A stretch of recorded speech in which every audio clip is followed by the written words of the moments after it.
अरे राधा, अरे मेरे कपड़े प्रेस हो गए क्या? जी मुखिया जी, बस पजामा हो गया है, कुर्ते में करने जा रही हूँ। ठीक है बिटिया, मैं नहाने जा रहा हूँ, तब तक तुम कुर्ते में भी प्रेस कर देना। अच्छा, और सुनो, अच्छे से करना, ठीक है? कोई सिलवट ना रह जाए, विधायक जी से मिलने जाना है भाई। जी मुखिया जी, आप चिंता मत कीजिए।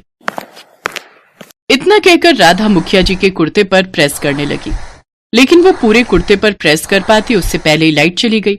राधा कुर्ते के एक ही बाजू पर प्रेस कर पाई थी। वो अपने सिर पर हाथ रखकर वहीं बैठ गई, क्योंकि वो जानती थी कि गांव में एक बार लाइट गई तो फिर कई घंटों की छुट्टी। उसकी आंखों में आंसू आ गए, क्योंकि वो जानती थी कि जैसे ही मुखिया नहाकर आएंगे तो उसे उनकी डांट खानी पड़ेगी। फिर कुछ देर बाद, लाओ बिटिया, मेरे कपड़े दे दो। वो मुखिया जी। क्या हुआ राधा?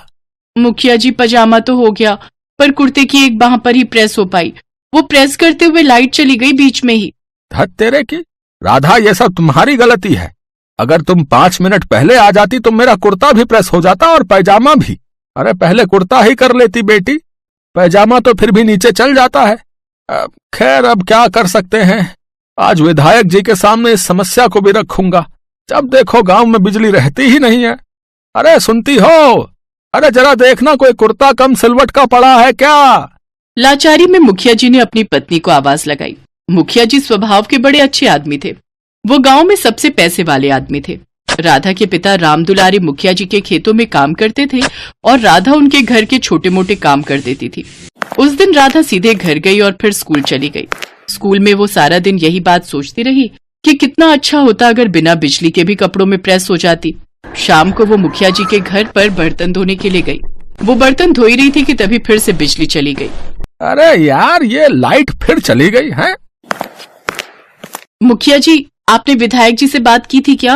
हाँ राधा, की तो थी, मगर विधायक जी की बातों से लगा नहीं कि फिलहाल कुछ हो पाएगा। तुम एक काम करो, वो लालटेन जला लो, एक रसोई में रख लो और एक हमारे पास यहाँ रख दो। हैं, पूरे घर में अंधेरा हो रहा है भाई। राधा ने 2 लालटेन जलाई, एक बर्तनों के पास रख ली और दूसरी मुखिया जी को दे दी। उधर मुखिया जी फोन पर किसी से बात कर रहे थे। अरे शर्मा जी, अरे नमस्कार। अरे ये क्या रेगुलर कट है या कोई फॉल्ट आया है क्या? 3 घंटे बाद आएगी? अच्छा ठीक है, ठीक है। राधा समझ गई थी कि मुखिया जी ने कहाँ फोन लगाया था और गांव में बिजली 3 घंटे से पहले नहीं आने वाली थी।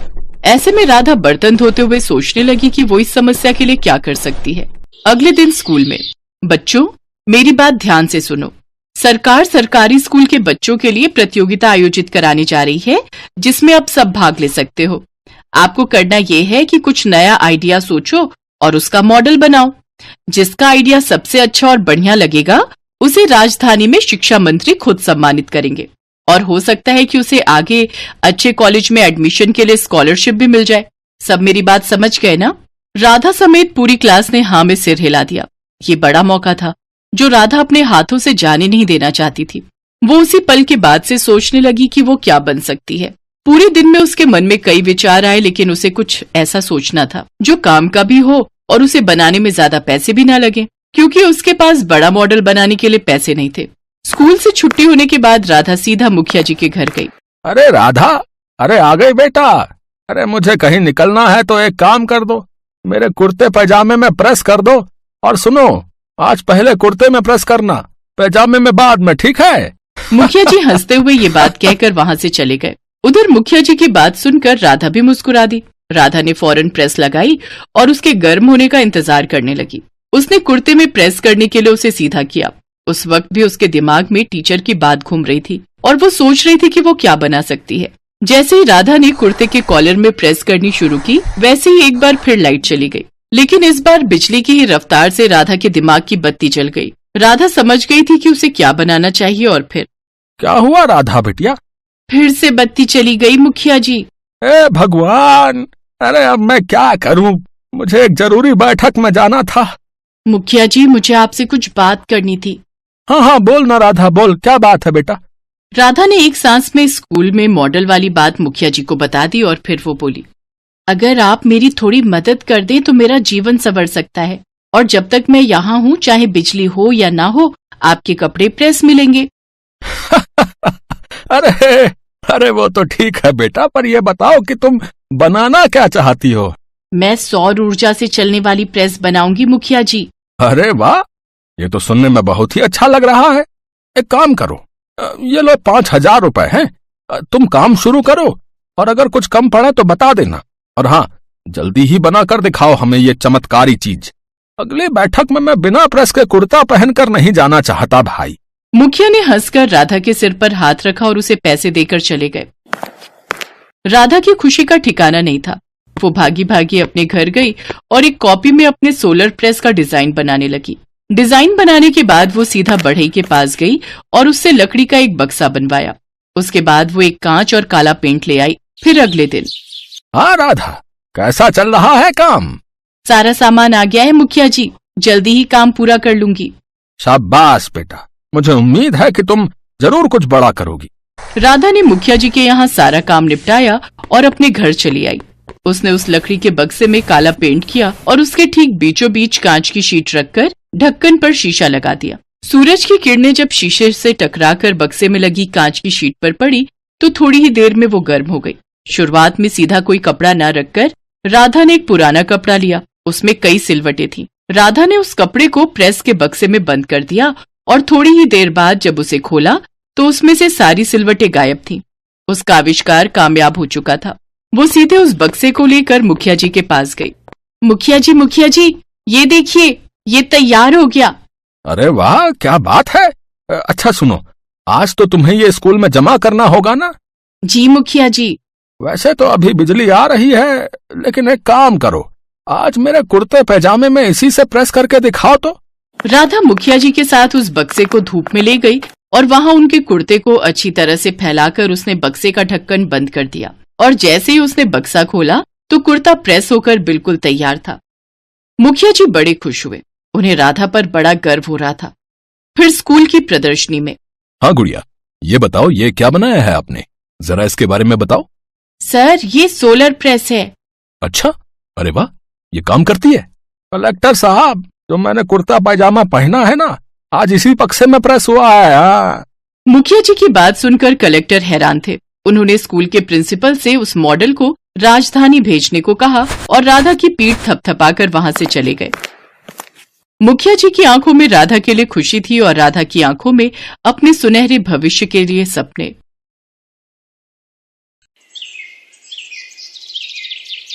सब्जी ले लो, सब्जी हरी हरी ताजी बढ़िया सब्जी। ओ भैया, सब्जी वाले, जरा रुकना। हाँ बोलिए माताजी, क्या दे दूं? आलू, प्याज, टमाटर, भिंडी, गोभी, टिंडा, करेला, शिमला मिर्च, तोरई, सब बढ़िया बढ़िया लाया हूँ सब्जी। एक करेला दे दे। बस एक करेला? एक मतलब 1 किलो ना, अभी तोल देता हूँ। अरे अरे, इतने सारे थोड़ी, एक करेला। मुझे बस एक ही करेला चाहिए, 1 किलो नहीं। एक करेला थोड़ी दूंगा माताजी, उसमें क्या तोल भाव करूंगा बताइए। अरे जब चाहिए एक तो एक ही खरीदूंगी ना। तू तौल कितना है, मैं तुझे अपने हिसाब से पैसे दे दूंगी। 5 रुपए का बन रहा है एक करेला। इतना जरा सा करेला 5 रुपए का? पागल समझा है क्या मुझे? ये पकड़ 2 रुपए और करेला इधर दे। हाँ दे रहा हूँ माताजी, और बताओ क्या लेना है? बस और क्या लेना है, एक करेला काफी है। आज इसकी सब्जी बन जाएगी, कल दोबारा आएगा तो फिर कोई सब्जी ले लूंगी। कैसी कंजूस है ये माताजी। एक टिंडा, एक टमाटर, एक प्याज और आज एक करेला। रोजाना मेरा इतना समय खराब कर देती है, मानो ढेरों सब्जी खरीदनी हूँ। अब तो इस गली में रुकूंगा ही नहीं। हाँ, दूसरी गली से निकल जाऊंगा। राम जाने इनके घर वाले इनके साथ कैसे रहते होंगे। ये है संतोष। संतोष अपने पति और बेटा बहू के साथ इस मोहल्ले में कई सालों से रह रही हैं। संतोष के कंजूस स्वभाव को मोहल्ले में सब जानते हैं, इसलिए सब संतोष से दूर रहते हैं। संतोष कंजूस होने के साथ साथ बहुत ही चालाक भी है। अपने पैसे बचाने के लिए वो कोई ना कोई नया तरीका ढूंढती रहती है। बहू, इस करेले के 6 टुकड़े आराम से हो जाएंगे, हम सबको पूरे होंगे। एक प्याज डालकर इसकी सब्जी बना लेना, रात में कोई इतना नहीं खाता। एक करेले की सब्जी पूरी हो जाएगी। बस जहां देखो वहां कंजूसी करके अपने पैसे बचाती रहती हैं। भला एक करेले की सब्जी पूरी होगी, सूंघ सूंघ कर खाना पड़ता है सब कुछ। मन ही मन क्या बुदबुदा रही है। अब कुछ नहीं माँ जी, वो चीनी का डिब्बा खाली हो गया है, चीनी लौटनी थी। क्या चीनी खत्म भी कर दी? कितनी चीनी लगा देती हो बहू। जाओ भंडार घर से डिब्बा उठा कर लाओ, मैं खुद दूंगी, अपने आप मत लेना। शालू चीनी का डिब्बा ले आती है। ये हुए 5 चम्मच, 8, 9 और ये हुए 10। ये लो बहू, पूरे 10 चम्मच चीनी है। ये चीनी 2 महीने चलनी चाहिए। चाय में गिनकर सिर्फ 5 दाने चीनी के डाला करो, ज्यादा मीठी चाय सेहत के लिए अच्छी नहीं होती। माँ जी 10 चम्मच, वो भी छोटे वाले, ये 2 महीने चल जाएंगे, ये तो कुछ भी नहीं है। ये चीनी तो 15 दिन क्या 1 हफ्ता भी नहीं चलेगी माँ जी। जितनी दी है उतनी ही लो, इससे ज्यादा नहीं मिलेगी। घर चलाना किसे कहते हैं, मेरे से सीखो। संतोष और शालू अभी बात कर ही रहे थे कि तभी दरवाजे पर बिजली के बिल वाला आ जाता है। माताजी बिजली का बिल ले लो। हैं, इतनी जल्दी बिजली का बिल आ भी गया? अभी तो आया था, लाओ भैया दो। संतोष बिजली का बिल देखते ही घबरा जाती है। 8,000 रुपए, इतना बिल? ये सब गर्मियों की वजह से हुआ है। गर्मियों में और चलाओ, पूरी रात एसी, दिन में भी एसी एसी। अब पंखा चला रखा है, इसे बंद करो। आज मौसम अच्छा है, मैं ऐसे ही बैठूंगी। क्या हुआ संतोष, इतनी गुस्से में क्यों हो?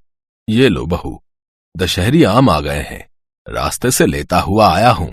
ठंडे पानी में भिगो दो, रात को सब मिलकर खाएंगे। अरे क्यों इतना खर्चा करते हो? अभी दशहरी आम 80 रुपए किलो है। जब 20 रुपए किलो हो जाए तब सोचना लाने के बारे में। बेकार में इतने खर्चे करते रहते हो। ये देखो, बिजली का बिल 8,000 रुपए का आया है।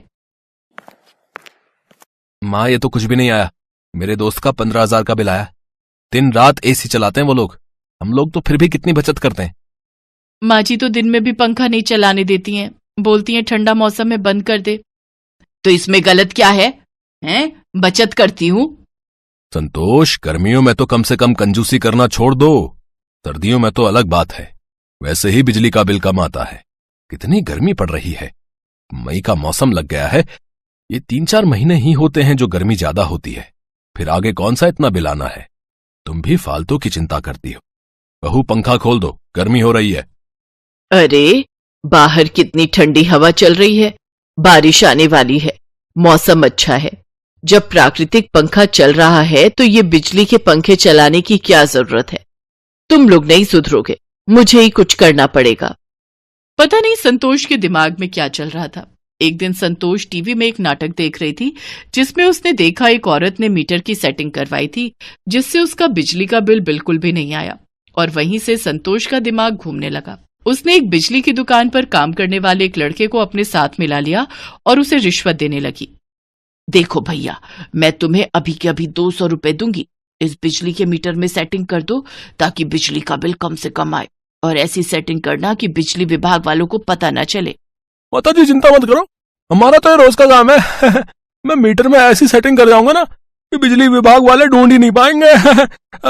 पर 100 रुपए और बढ़ा दो माताजी, बड़े कम दे रही हो 200 रुपए।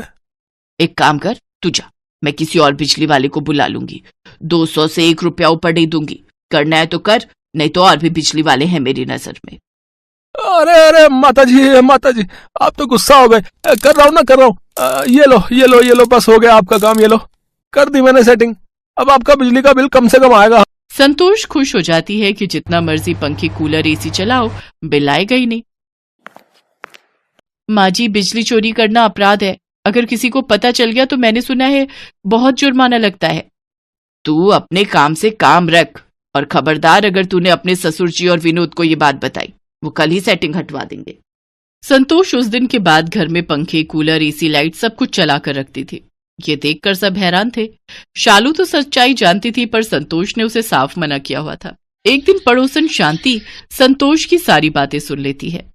बस इतना सा बिजली का बिल, मुश्किल से 1500 रुपए का बिल आया है। ये तो मजे ही आ गए। इस बार कितनी बचत कर ली मैंने बिजली चोरी करके। देखा बहू, मैंने कितना दिमाग लगाया मीटर में सेटिंग करवा कर। बिजली का बिल कितना कम कर दिया। धीरे बोलती हूँ, दीवारों के भी कान होते हैं। अच्छा, तो ये संतोष बिजली की चोरी कर रही है। उड़ा लो मजे। कल ही जाती हूँ बिजली विभाग में संतोष के खिलाफ बिजली चोरी की रिपोर्ट करने। शांति संतोष से जलती थी। दोनों की शादी एक साथ हुई, एक साथ बच्चे बड़े हुए, पर संतोष की बहू दहेज अच्छा लाई थी और शांति की बहू दहेज नहीं लाई थी। एक दिन संतोष ने यही ताना शांति को मार दिया था, जिस कारण शांति संतोष से गुस्से में रहती थी। बदला लेने की भावना जब मन में आ जाती है तो इंसान कुछ नहीं सोचता। शांति ने बिजली विभाग वालों को संतोष के बारे में खबर कर दी। बिजली विभाग वालों ने संतोष के घर छापा मार दिया और मीटर की चेकिंग हुई, जिसमें साफ साफ घोटाला नजर आ गया। संतोष को 60,000 रुपए का जुर्माना भरना पड़ा। संतोष, तुम्हें कितना समझाया था कि इतनी कंजूसी करना ठीक नहीं है, पर तुम कहाँ मानने वाली थी। अब बचत करने के चक्कर में 60,000 रुपए का नुकसान हो गया। मुझसे बहुत बड़ी गलती हो गई। ये शांति ने सारा काम खराब किया है। उसने मुझसे बदला लिया है। माँ, ये बात अलग है कि शांति आंटी ने गलती की है, पर गलत तो आप भी हो ना। आपने तो बेईमानी की है। इतना बुरा लग रहा है, सबको पता चल गया। अरे अब बस भी करो आप और पापा जी। माँ ने तो हमारे लिए सोचा। ये अलग बात है, माँ जी भले ही कंजूस हैं पर बहुत सीधी हैं। उन्हें सही गलत का मतलब ही नहीं समझ आता। वो बेचारी तो गलती कर बैठी इसलिए ऐसा हुआ, पर आप दोनों तो जानबूझकर उन्हें डांट रहे हो। गलती इंसान से ही होती है।